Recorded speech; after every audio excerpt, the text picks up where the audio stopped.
Struggling with a low return rate? Or are you stuck in a debt trap and you just can't get the momentum on your side? It is not about how hard you work. It has always been about how smart you can work. Change begins when you decide to say goodbye to your old life and start planning ahead for your life. If you won't do it, no one else will do it for you. Before we step into the video, make sure you press the like and subscribe button so that you stay updated with everything from financial literacy to stock market investing.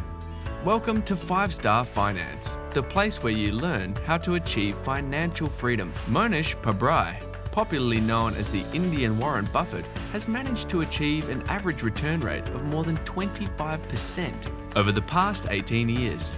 Between 2000 and 2018, the value of his assets has gone up to 900%. He actually has no interest in a company that looks 10% undervalued. To cut the long story short, he always has his eyes set on long-term profits, instead of those traditional short-term booms. So how did he pull this off? How did he dominate the world of investing? What were the principles on which his investing journey relied upon?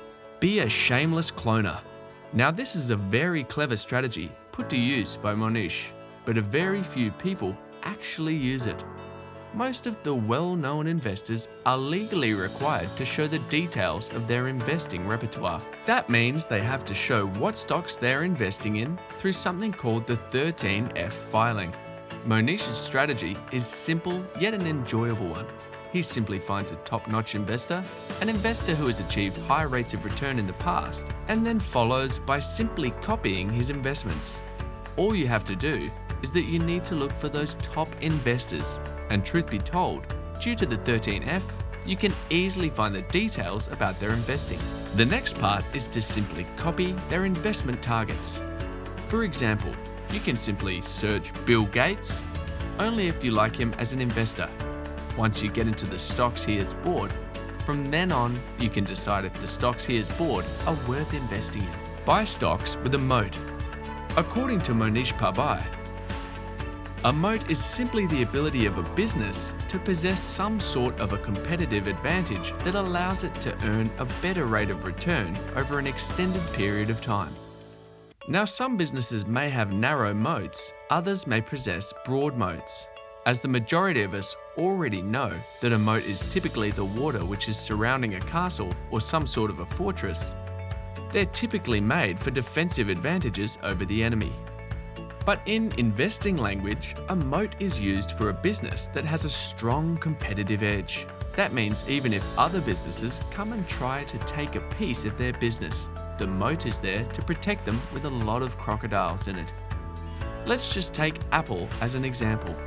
If the competitors come in and try to replicate Apple, they won't be able to pull this off because of the strong base that Apple has.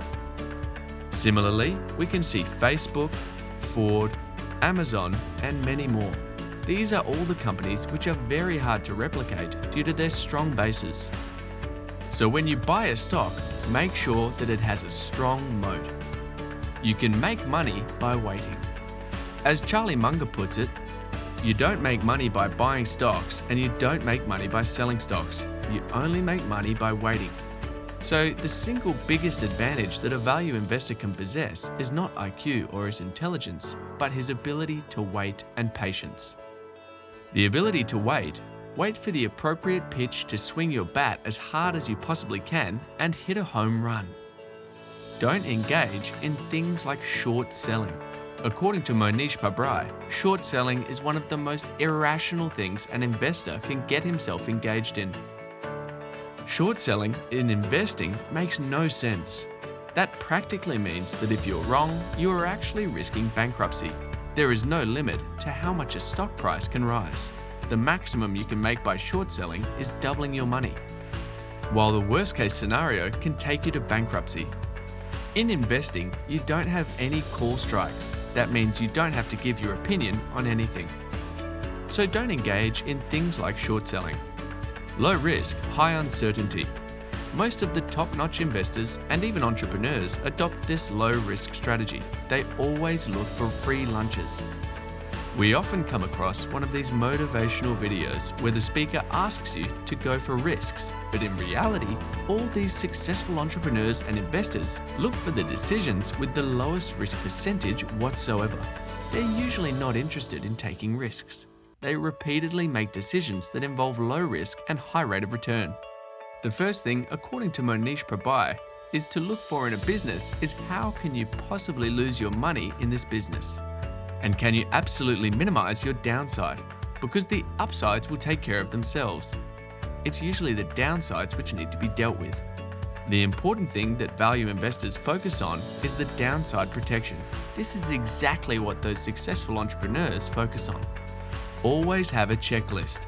Having a checklist will help you make better decisions. Always have some objectives on your checklist which a business should fulfill before you're ready to pull the trigger on it. So whenever you're researching a business so that you can pull the trigger on it, start by putting it on your checklist. There are always going to be some questions which you don't know the answer for. A checklist will help you do better research, and what you need to do is run the specifications of that business against your checklist. A checklist will always help you to stay on the safer side. You don't need to go all in on a business that doesn't satisfy your checklist. The good thing regarding having a checklist is that you're always going to have that list of precautions you need to be looking at before you invest in any business. Now the question arises, how can we make a good and proficient checklist? The checklist, according to Mohnish Pabrai, is made by looking at investors' mistakes. Big questions like, can this business be decimated by a low-cost country?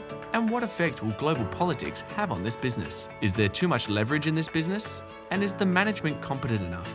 Another question is this business a win-win situation for the entire ecosystem? For example, if some company is making high-interest credit cards, such a decision is not helping the society in any way. Those can be great businesses, but looking at great investors, they always look to pass it. A checklist is always made by looking at where the big investors lost their money. The checklist will always focus on making you play in the center of the court rather than lurking on the edge of the court. If you want to apply what you learnt in this video, don't forget to check that free ebook in the description below.